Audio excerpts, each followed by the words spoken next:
Hello बच्चों, आपका स्वागत है मेरे चैनल केमिस्ट्री अड्डा में। मैं Surendra Kumar, assistant professor DY college Kanpur. बेटा हम लोग इसमें डिस्कस कर रहे हैं ऑर्गेनिक केमिस्ट्री के वो क्वेश्चन जो प्रीवियस ईयर पीजीटी और जीआईसी में आए हैं। पहला चैप्टर हम लोग डिस्कस कर रहे हैं जनरल ऑर्गेनिक केमिस्ट्री, उसमें पार्ट 1 हमने डिस्कस कर लिया, आज पार्ट 2 है। पूरे क्वेश्चन को हमने 2 पार्ट में डिवाइड किया है। पार्ट 1 हम डिस्कस कर चुके हैं और पार्ट 2 स्टार्ट कर रहे हैं। पहला उसमें क्वेश्चन हमने डिस्कस किया था, 22 तक हो गया था। 23वां क्वेश्चन नंबर है, which one of the following compounds will exhibit resonance. यह क्वेश्चन पीटी 2013 का है। क्या क्वेश्चन है? Which one of the following compound will exhibit resonance, ऐसा कौन सा है जिसमें रेजोनेंस होगा। तब हमने रेजोनेंस पढ़ा था, बताया था अल्टरनेट सिंगल डबल बॉन्ड में रेजोनेंस की पॉसिबिलिटी होती है। तो अल्टरनेट सिंगल डबल बॉन्ड देखिए, डबल बॉन्ड सिंगल बॉन्ड और फिर सिंगल बॉन्ड, इसमें रेजोनेंस नहीं होगा। डबल सिंगल डबल नहीं होगा। इसमें देखिए double single double, double bond single bond double bond, इसमें रेजोनेंस होगा। तो ये जो आपका ऑप्शन बी है वह इस क्वेश्चन का सही उत्तर है, इसी में रेजोनेंस होगा। अगला देख लेते हैं, आपको चेक करना है तो CH3 C double bond O, तो इसमें क्या बेटा CH3 में देखें तो CH3 हुआ, C डबल बॉन्ड O हुआ, CH3। कम से कम 3 चाहिए, सिंगल डबल तो नहीं, डबल सिंगल सिंगल नहीं, तो अकेला ये इसमें डबल सिंगल डबल है, अल्टरनेट सिंगल डबल बॉन्ड है, तो आपका क्या है रेजोनेंस शो करेगा। तो ये वाला आपका रेजोनेंस शो करेगा। ऑप्शन बी इस क्वेश्चन का सही उत्तर है। ऑप्शन बी इस क्वेश्चन का सही उत्तर है। अगला देखिए क्वेश्चन क्या है, द स्ट्रॉन्गेस्ट एसिड इज, यह पीजी 2011 क्वेश्चन है। द स्ट्रॉन्गेस्ट एसिड इज, आपको पता है ये formic acid, acetic acid, propanoic acid, stearic acid, इसमें क्या है एल्किल ग्रुप बढ़ रहा है। इसका फॉर्मूला होता है HCOH, इसमें कोई एल्किल ग्रुप नहीं है। फिर इसमें आपका है CH3COH, इस वाले में आपका है CH3CH2COH, इस वाले में फर्दर S। तो एल्किल ग्रुप बढ़ेगा, एल्किल ग्रुप मतलब होता है प्लस आई ग्रुप, और प्लस आई ग्रुप बढ़ेगा तो जो कार्बोक्सिलेट आयन बनेगा उसकी स्टेबिलिटी कम होगी। तो जैसे प्लस आई ग्रुप बढ़ेगा, कार्बोक्सिलिक एसिड का जो एसिडिक कैरेक्टर वो क्या होता है डिक्रीज होता है। क्या होता है डिक्रीज होता है। तो इन चारों में सबसे स्ट्रॉन्ग एसिड कौन होगा, फॉर्मिक एसिड, क्योंकि उसमें एल्किल ग्रुप बढ़ेगा तो एसिडिक स्ट्रेंथ क्या करेगा डिक्रीज करेगा। क्या करेगा एसिडिक स्ट्रेंथ डिक्रीज करेगा। क्योंकि बेटा होगा क्या, जब ये आप थोड़ा इसको मैं बना दिखाता हूँ, CH3CO-, तो ये प्लस आई ग्रुप होगा, इलेक्ट्रॉन डेंसिटी प्रोवाइड करेगा, तो नेगेटिव चार्ज पर है तो कार्बोक्सिलेट आयन की स्टेबिलिटी घटेगी। इसमें और बड़ा ग्रुप है, इसमें और बड़ा ग्रुप होगा तो कार्बोक्सिलेट आयन की स्टेबिलिटी घटेगी, यानी एसिडिक स्ट्रेंथ डिक्रीज होगा। तो सबसे स्ट्रॉन्ग एसिड कौन सा होगा, फॉर्मिक एसिड होगा। अगला क्वेश्चन देखिए, question number 25, which is the correct decreasing order of stability for the following species। तो ध्यान दीजिए साइक्लिक स्पीसीज है, 3 मेंबर रिंग है, 5 मेंबर रिंग है और 6 मेंबर रिंग है। आपको पता है साइक्लिक स्ट्रेन की बात करें तो आपको बताया था कि एंगल स्ट्रेन होता है तो सबसे अधिक स्टेबल होगा 6 member, then 5, then 4, then 3। Okay, तो 6 मेंबर सबसे अधिक स्टेबल, यानी 4 3। पहले देखिए 4 3 किसी मैच कर रहे हैं, 2 से स्टार्ट है, नहीं 4 3 1। तो ऑप्शन सी इसका सही उत्तर है, क्योंकि अकेला यही है जिसमें 4 वाले को सबसे अधिक स्टेबल किया गया है। 6 मेंबर रिंग सबसे अधिक स्टेबल होगा, देन 5 मेंबर, 6 मेंबर सबसे अधिक स्टेबल होगा, उसके बाद क्या होगा 5 मेंबर होगा।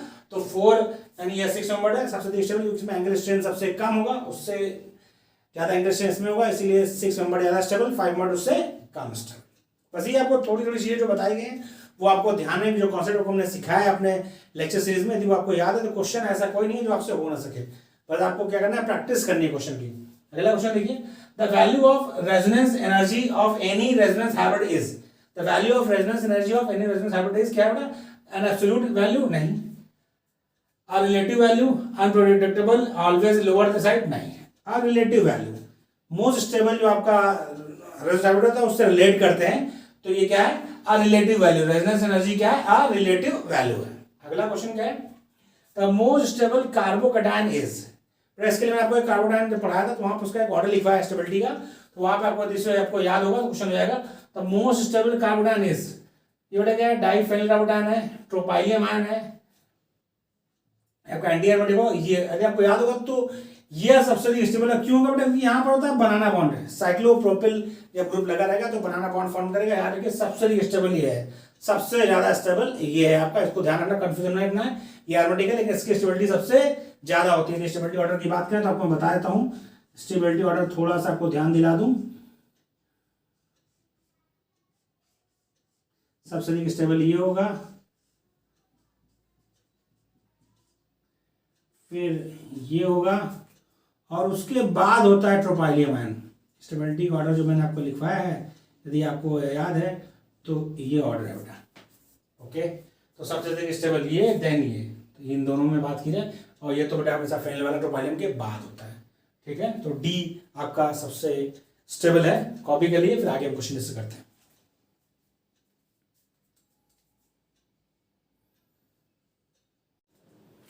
हाँ बेटा, क्वेश्चन नंबर 27 का डिस्कस हो गया था, हम डिस्कस करेंगे क्वेश्चन नंबर 28। क्या है question? Which one of the following can not be explain by hyper conjugation. मतलब ये 4 दे रखे हैं ऑप्शन, इनमें हाइपर कॉन्जुगेशन के द्वारा कौन एक्सप्लेन नहीं होता है। ठीक है, क्या क्या बेटा है? Stability of carbocation, stability of alkene, stability of free radical और स्टेबिलिटी ऑफ कार्बन आयन। इन चारों में ऐसा कौन है जो हाइपर कॉन्जुगेशन के द्वारा एक्सप्लेन नहीं होता? यदि आपको याद हो तो हमने हाइपर कॉन्जुगेशन जब पढ़ रहे थे तब बता आपको क्या होता है, उसमें स्टेबिलिटी ऑफ कार्बोकेटाइन डिसाइड किया था, स्टेबिलिटी ऑफ एल्कीन डिसाइड किया था, stability of free radical decide किया था हाइपर कॉन्जुगेशन से। लेकिन स्टेबिलिटी ऑफ कार्बन आयन इसलिए नहीं करते क्योंकि कार्बन आयन में जो कार्बन होता है उसका हाइब्रिडाइजेशन होता है क्या, sp3, जबकि हाइपर कॉन्जुगेशन में कंडीशन ही है कि sp2 हाइब्रिडाइज कार्बन और उससे डायरेक्टली अटैच कार्बन के पास अल्फा हाइड्रोजन। तो हाइपर कॉन्जुगेशन जो है वह इसको एक्सप्लेन करेगा, स्टेबिलिटी ऑफ कार्बोकेटाइन को, स्टेबिलिटी ऑफ एल्कीन को, स्टेबिलिटी ऑफ फ्री रेडिकल को, लेकिन स्टेबिलिटी ऑफ कार्बन आयन को एक्सप्लेन नहीं करता। और हमारा क्वेश्चन था कैन नॉट एक्सप्लेन, तो स्टेबिलिटी ऑफ कार्बन आयन इसको एक्सप्लेन नहीं करता हाइपर कॉन्जुगेशन। अगला देखिए क्वेश्चन क्या है, the most stable carbocation is. तो देखिए कार्बन की स्टेबिलिटी कर रहा है, ये आपका ट्रोपाइलियम आयन है, ये सेकेंडरी एल्किल कार्बोकेटाइन है, ये आपका CH2 पे NO2 लग रखा है, electron withdrawing group, 2 withdrawing group रखे हैं, तो इसमें तो ये कम स्टेबल, ये कम स्टेबल, ये थोड़ा स्टेबल होगा क्योंकि 2 प्लस I ग्रुप लगे हैं। और ट्रोपाइलियम आयन आपका एरोमेटिक होता है, क्या होता है? एरोमेटिक, इसलिए ट्रोपाइलियम आयन सबसे ज्यादा स्टेबल होगा। क्या होगा? सबसे ज्यादा स्टेबल इन चारों में कौन होगा? ट्रोपाइलियम आयन, क्योंकि वह एरोमेटिक है। क्या है? एरोमेटिक। अगला देखिए, the most stable carbon is, ये आपको बताया था जब हम लोग कार्बन पढ़ रहे थे, वहां हमने स्टेबिलिटी ऑर्डर लिखा रखा है। तो सिंगलेट कार्बन में ट्रिपलेट और सिंगलेट की बात की है तो ट्रिपलेट ज्यादा स्टेबल होता है क्योंकि उसमें ट्रिपलेट का मतलब है क्या, दोनों अनपेयर्ड होंगे, अलग अलग ऑर्बिटल होंगे, रिपल्सन कम होगा। लेकिन क्योंकि यहाँ पर सभी सिंगलेट दे रखा है, पेयर्ड दे रखा है, तो उसमें CH2 की सबसे अधिक स्टेबिलिटी होगी। स्टेबिलिटी ऑर्डर क्या होता है? यदि सिंगलेट कार्बन की बात की जाए तो CH2 सबसे अधिक स्टेबल, फिर उसके बाद CF2, देन CCl2 और देन CBr2। ये सिंगलेट कार्बन की स्टेबिलिटी का ऑर्डर है, सभी सिंगलेट कार्बन है, तो यह सबसे ज्यादा स्टेबल है कौन? CH2। अगला क्वेश्चन क्या है, the most stable carbon ion is. Most stable carbon ion पूछ रखा है, तो देखिए मोस्ट स्टेबल कार्बन आयन की बात कर रहे हैं। Most stable carbon ion CH3 CH2 minus, बेटा इसमें ध्यान दीजिए ये प्राइमरी है, ये सेकेंडरी है, टर्शियरी। इसमें क्या है बेटा? CH2 पे नेगेटिव चार्ज और NO2 ग्रुप लगा, NO2 क्या है? इलेक्ट्रॉन विड्रॉइंग ग्रुप है, इलेक्ट्रॉन विड्रॉइंग ग्रुप है, तो क्या करें? नेगेटिव चार्ज अपनी तरफ खींचेगा, तो यह आपका मोस्ट स्टेबल कौन सा है? CH2 minus NO2। यह क्या है? यह मोस्ट स्टेबल कार्बन आयन है इन चारों में यह मोस्ट स्टेबल कार्बन आयन है। अगला देखिए क्वेश्चन क्या है, which of the following compound does not show geometrical isomerism. Geometrical isomerism मतलब cis trans isomerism does not show. पढ़ते समय ध्यान रखिए बेटा, डज नॉट शो, इनकरेक्ट, ये सब पे ध्यान रखना, मतलब शो नहीं करेगा। तो हम देखते हैं कौन शो नहीं करेगा, इसमें आपको स्ट्रक्चर बनाना होगा। पहले जाके देखते हैं क्या है बेटा, 1 ब्रोमो 2 क्लोरोप्रोपीन। पहले इसी को बनाते हैं, 1 ब्रोमो 2 क्लोरोप्रोपीन। तो यहाँ होगा CH2, यहाँ होगा 1 ब्रोमो मतलब CH2Br, ये हो जाएगा 2 क्लोरो मतलब एक Cl एक H, 1 ब्रोमो 2 क्लोरोप्रोपीन। तो प्रोपीन होगा तो इसमें दिया नहीं है, तो ये हो जाएगा आपका, अब हो गया 1 ब्रोमो 2 क्लोरोप्रोपीन दे रखा है, तो आपका नंबरिंग 1 पे ही सीधा होता है 1 ब्रोमो 2 क्लोरो। तो इस साइड से करेंगे, क्योंकि ये Br हो गया, एक बॉन्ड 2 बॉन्ड, 2 क्लोरो मतलब इस पर हट जाएगा ये Cl, 1 2 3 4, ठीक। आप सही से चलें, 1 ब्रोमो 2 क्लोरोप्रोपीन एक यहाँ लगा है, एक अभी वैलेंसी कम है, H लग जाएगा। तो देखिए ये नहीं होगा बेटा, क्यों नहीं होगा?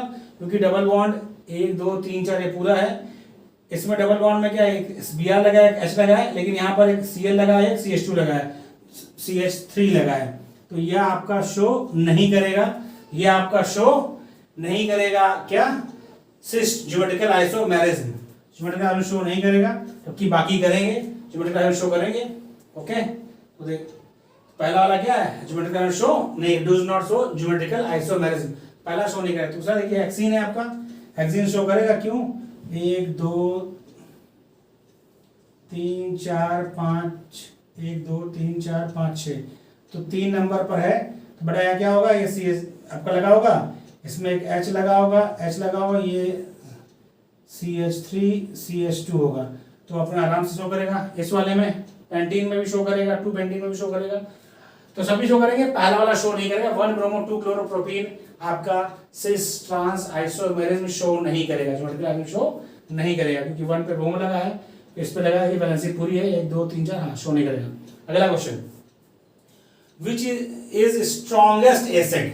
ये सब बड़ा देखिए जीआईसी 2015 में काफी क्वेश्चन आए हैं जीओसी से, कौन सबसे ज्यादा स्ट्रॉन्ग एसिड होगा? तो ध्यान दिए बेटा, इसमें क्या माइनस आई ग्रुप लग रखा है, देखिए इसमें एक CH3COH लगा है, ठीक है, इसमें एक माइनस आई ग्रुप है Cl, कहाँ लगा है? इसमें लगा है, इस जगह पर, इसमें इसके पास में, और इस वाले में क्या बेटा सबसे नजदीक लगा है। आपको पता है डिस्टेंस जैसे जैसे बढ़ता रहेगा इंडक्टिव इफेक्ट का पावर क्या होता है? कम होता जाता है। यहाँ पर जस्ट COH ग्रुप के बगल में लगा है, तो ऑप्शन डी वाला सबसे स्ट्रॉन्ग एसिड होगा, क्योंकि यहाँ पर माइनस आई ग्रुप क्या जस्ट बगल में लगा है। इस वाले में थोड़ा दूर लगा है, इस वाले में थोड़ा लिखने में मिस्टेक हुआ, इसमें होना चाहिए था CH2Cl, ऑप्शन ये है, ठीक। इसमें सबसे कॉर्नर लगा है, तो सबसे स्ट्रॉन्ग एसिड ये होगा, सबसे स्ट्रॉन्ग एसिड ये होगा। कॉपी कर लीजिए, फिर आगे क्वेश्चन करते हैं।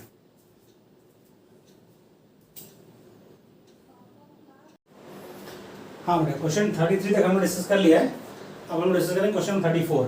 क्या क्वेश्चन बेटा? The most acidic compound among the following, क्या पूछा बेटा? क्वेश्चन ये है 2017 जीआईसी पूछा गया है, the most acidic compound among the following. ये 4 आपको ऑप्शन देखे, ये फिनॉल के डेरिवेटिव हैं। यदि आपको याद हो, हम जीओसी में पढ़ा था कि फिनॉल की एसिडिटी जो थी वो क्या थी? एसिडिटी ऑफ फिनॉल, यदि आपको याद है डायरेक्टली प्रोपोर्शनल क्या था? -I और -R।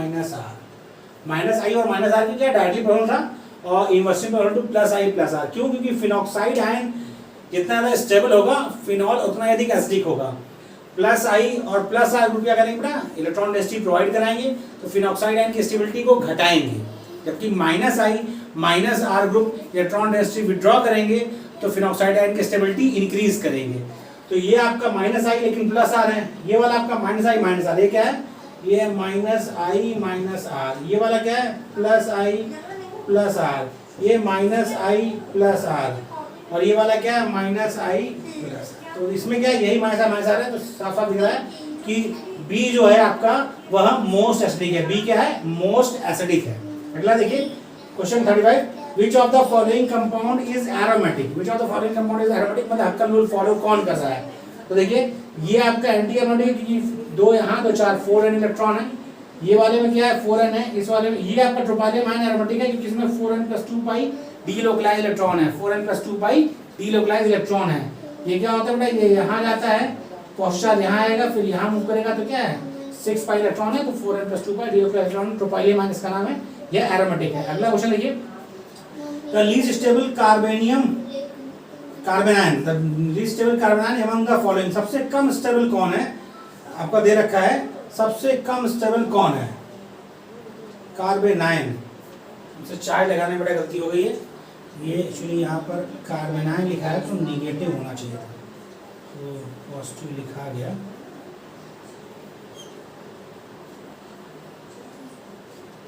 तो देखिए लीस्ट स्टेबल की बात की जा रही है, देखिए इसमें -I ग्रुप लगा है, इसमें +I, इसमें कॉन्जुगेशन है, और ये क्या है? ये आपका एरोमेटिक है। तो लीस्ट स्टेबल ये क्या है? Least stable. तो ट्राई एल्किल कार्बोनाइन जो होता है वह क्या होता है? लीस्ट स्टेबल, क्योंकि 3 +I ग्रुप लगे हैं, इलेक्ट्रॉन डेंसिटी देंगे, नेगेटिव चार्ज का अमाउंट बढ़ाएंगे, स्टेबिलिटी घटाएंगे, तो ऑप्शन बी इसका सही उत्तर है।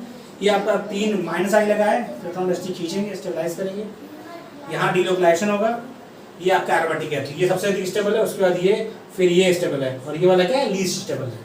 अगला क्वेश्चन आरएस नोमेनक्लेचर से, तो आपको बताया पड़ा आरएस नोमेनक्लेचर में क्या, पहले आपको प्रायोरिटी डिसाइड करनी है, हमने सिखा रखा है। इसमें आर आपको पहचानना है, तो पहले प्रायोरिटी बता दें। प्रायोरिटी इन दोनों की बात किया तो ये प्रायोरिटी नंबर 1 होगा, क्योंकि देखिए कार्बन कार्बन कॉमन हो जाएगा, लेकिन इसमें 2 हाइड्रोजन एक क्लोरीन लगा है, इसमें 2 ऑक्सीजन एक हाइड्रोजन लगा है, तो सीधी बात है दोनों के एटॉमिक नंबर ज़्यादा होता है, इसलिए प्रायोरिटी 1 इसकी है, प्रायोरिटी 2 इसकी है, प्रायोरिटी 3 इसकी है, 4 इसकी है। अब यदि इसको घुमाएंगे 1 से उस पर जाएंगे तो ये क्या घूम रहा है, घूम रहा है एंटी क्लॉकवाइज। क्या घूम रहा है, एंटी क्लॉकवाइज। लेकिन 4th प्रायोरिटी ग्रुप क्या है, क्या है, अबव द प्लेन है, तो ये एंटी क्लॉक घूमेगा, 4th priority above the plane होगा। भाई हॉरिजॉन्टल लाइन में above the plane, vertical line में बिलो द प्लेन होता है, तो हॉरिजॉन्टल लाइन में है तो अबव द प्लेन है, तो 4th प्रायोरिटी ग्रुप क्या है, टुवर्ड द ऑब्जर्वर, ये अबव द प्लेन है, तो इसका उल्टा हो रहा है, घूम रहा है एंटी क्लॉकवाइज, यानी एस होगा क्या, आर। तो पहला वाला होगा आर, पहला वाला क्या होगा, आर। हम बाकी को भी क्रॉस चेक कर लेते हैं ताकि आपको समस्या दूर हो जाएगी। ये पहली प्रायोरिटी, ये दूसरी, ये तीसरी, ये चौथी, ये क्या घूम रहा है, ये घूम रहा है एंटी क्लॉकवाइज, चौथा बिलो द प्लेन है, तो ये क्या होगा, जैसा दिख रहा है वैसा होगा एस। पहला, दूसरा, तीसरा, चौथा, ये घूम रहा है क्या बेटा, ये घूम रहा है आपका क्लॉकवाइज, क्लॉकवाइज घूम रहा है, लेकिन 4th प्रायोरिटी कहाँ है, टुवर्ड द ऑब्जर्वर या अबव द प्लेन है, तो उल्टा हो जाएगा, क्या हो जाएगा, एस। ये क्या है बेटा, पहला, चौथा, दूसरा, तीसरा, 4th तो क्रॉस कर सकते हैं, ये क्या बेटा, ये आपका घूम रहा है क्या, anticlockwise, 4th priority group below the plane है, तो ये क्या होगा भाई, वर्टिकल लाइन में बिलो द प्लेन होगा, तो ये एस होगा। तो ये तीनों एस हैं, और ये वाला क्या है आपका आर है। 37 का ऑप्शन ए सही उत्तर है, ऑप्शन ए सही उत्तर है। अगला क्वेश्चन क्या है, which one of the following is stabilized by hyper, stabilized by hyperconjugation। इसमें जो कौन है, जो हाइपर कॉन्जुगेशन स्टेबलाइज होता है। सेम तरह क्वेश्चन हमने पीछे भी डिस्कस किया, हाइपर कॉन्जुगेशन को हाइपर कॉन्जुगेशन कॉन्सेप्ट 3 चीज की स्टेबिलिटी में इन्वॉल्व होता है, फ्री रेडिकल, एल्कीन और कार्बोकेटाइन। ये बड़ा क्या है, इसमें नहीं इन्वॉल्व होगी, किसमें इन्वॉल्व होगा, कॉन्जुगेशन। इस वाले में नेगेटिव लगा है तो कार्बोनाइन नहीं होगा, इस वाले में अल्फा हाइड्रोजन, भाई इससे अल्फा हाइड्रोजन नहीं, इसमें भी नहीं होगा, इस वाला अल्फा हाइड्रोजन है भाई, ये भी स्टेबलाइज होगा, लेकिन इसमें क्या है, इसमें अल्फा हाइड्रोजन होना चाहिए, क्योंकि sp2 हाइब्रिडाइज हो और अल्फा हाइड्रोजन होना चाहिए, तभी होगा हाइपर कॉन्जुगेशन। तो डी में क्या है, sp2 हाइब्रिडाइज है और इस कार्बन पर हाइड्रोजन है, तो अल्फा हाइड्रोजन भी है, तो हाइपर कॉन्जुगेशन इन्वॉल्व होगा। अगला देखिए, acidity of following compound increases, बहुत ध्यान समझिए term, increases order in the order. Increase मतलब सबसे पहले वो बताना है जिसकी एसिडिटी सबसे कम हो, फिर उससे ज्यादा, उससे ज्यादा, उससे ज्यादा, सो ऑन। तो देखिए ये तरह का पहला आपका benzoic acid, phenol, sulphonic acid और CH2H बेंजोइल अल्कोहल, ठीक। तो देखिए इसमें क्या है, सबसे अधिक एसिडिक क्या है, 3, उससे कम 1, उससे कम 2 और 4 सबसे वीक है, मतलब 4 देन 2 देन 1 देन 3। देखिए कहाँ पे दिख रहा है, 4 देन 2 देन 1 देन 3, सॉरी 4 नहीं, 3 1 2, मतलब नहीं, अरे हमको डिक्रीज इंक्रीजिंग लिखना है, सबसे कम वाला, यानी 4 वाला सबसे कम होगा, उससे ज्यादा कौन होगा, उससे ज्यादा होगा 2 वाला, उससे ज्यादा कौन होगा, उससे ज्यादा होगा 1 वाला, और सबसे ज्यादा होगा 3 वाला। 4 2 1 3, देखिए किसी दिख रहा है, 4 2 1 3, ऑप्शन सी साफ साफ है। सबसे कम एसिडिक 4th ये वाला, उससे एसिडिक 2 फिनॉल, उससे ज्यादा एसिडिक बेंजोइक एसिड और सल्फोनिक एसिड सबसे ज्यादा एसिडिक। ऑप्शन सी इसका सही उत्तर है। इसी के साथ हमारा जीओसी में जो क्वेश्चन पूछे गए हैं, जीआईसी लेक्चर और पीडी केमिस्ट्री में हमने डिस्कस कर लिया। अगला जो हमारा क्वेश्चन आंसर का होगा लेक्चर, उसमें हम डिस्कस करेंगे हाइड्रोकार्बन, मतलब एलिफेटिक, एल्केन, एल्कीन, एल्काइन और बेंजीन से रिलेटेड जितने भी क्वेश्चन आए हैं प्रीवियस ईयर पीजीटी और जीआईसी में, वो हम डिस्कस करेंगे। वीडियो कैसा लगा कमेंट बॉक्स में मैसेज करें, चाहे लाइक और शेयर करें। Thank you.